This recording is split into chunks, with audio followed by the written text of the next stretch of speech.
You know, everyone wants to live happily ever after, but the modern view of marriage isn't the way. That is why Fulton Sheen still sounds so direct. In 1951, he wrote a book called Three to Get Married.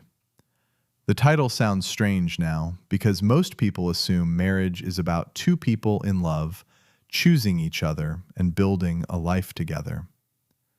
Sheen says that is already too small. So yes, in a certain sense, Fulton Sheen was against marriage.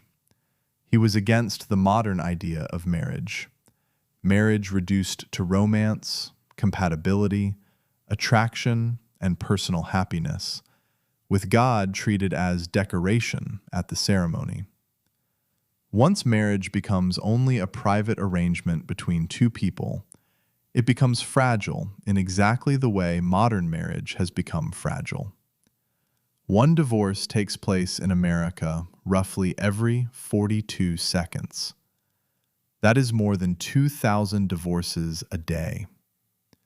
The average first marriage that ends in divorce lasts about 8 years. That should make us pause. Maybe the crisis runs deeper than choosing the wrong person. Maybe we have forgotten what marriage is. Modern marriage is usually sold as a promise of happiness. Find the right person, feel the right chemistry, build the life you imagined, stay as long as the feelings stay alive. Sheen would say that cannot carry a vow. Feelings matter. The happiness of a home is a real gift. But feelings are not strong enough to hold together a sacrament. They rise and fall. They get tired. They get wounded.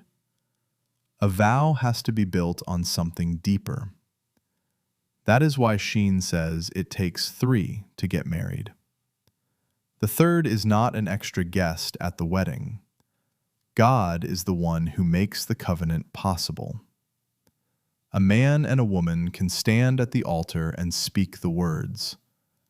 But the vow is a promise made before God, and God is actually there.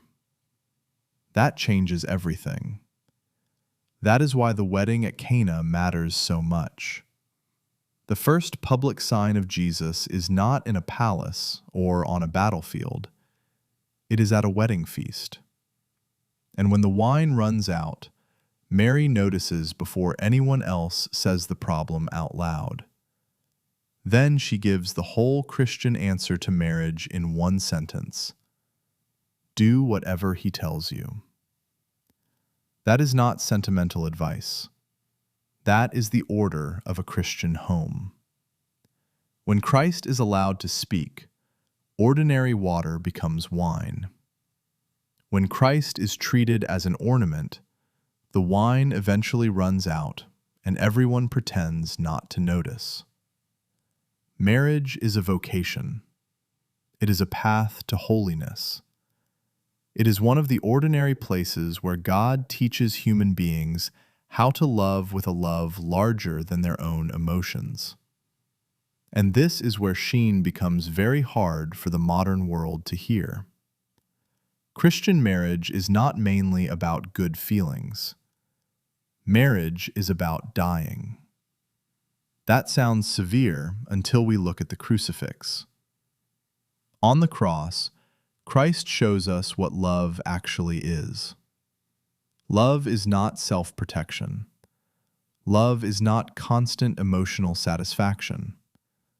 Love is not using another person to complete the life I imagined. Love is self-gift. In marriage, a husband and wife are asked to die to the isolated self, the proud self, the selfish self, the self that always wants to win. Two become one, but that union does not happen by romance alone. It happens through sacrifice, forgiveness, patience, and grace. St. Paul tells husbands to love their wives as Christ loved the church and gave himself up for her. That is not a Hallmark card. That is Calvary. Christian marriage is patterned on Christ, and Christ does not love from a safe distance. He gives himself. This is why the deepest job of a husband or wife is not simply to keep the other person comfortable. Your job is to help your spouse get to heaven. That one sentence changes everything. It means sharing a mission, not merely sharing a house. It means building the kind of life where both husband and wife are being formed for heaven. And that means marriage is not only a private romance, it becomes a little school of sanctity. A husband learns patience where he would rather be right. A wife learns mercy where she would rather keep score. Both learn that love is not proved by the big dramatic moment, as much as by the repeated small surrender. The apology, the forgiveness, the child awakened at night, the bill paid, the illness carried, the ordinary duty done when no one applauds. That is where holiness becomes domestic.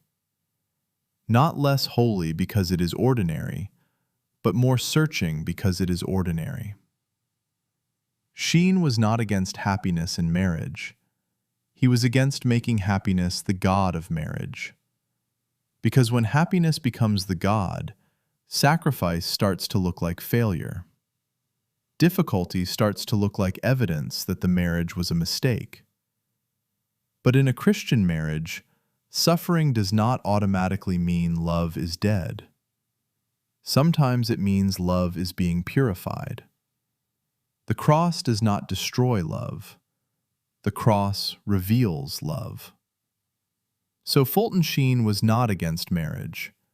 He was against marriage without God, romance without sacrifice, vows without the cross, and love without the courage to die to self.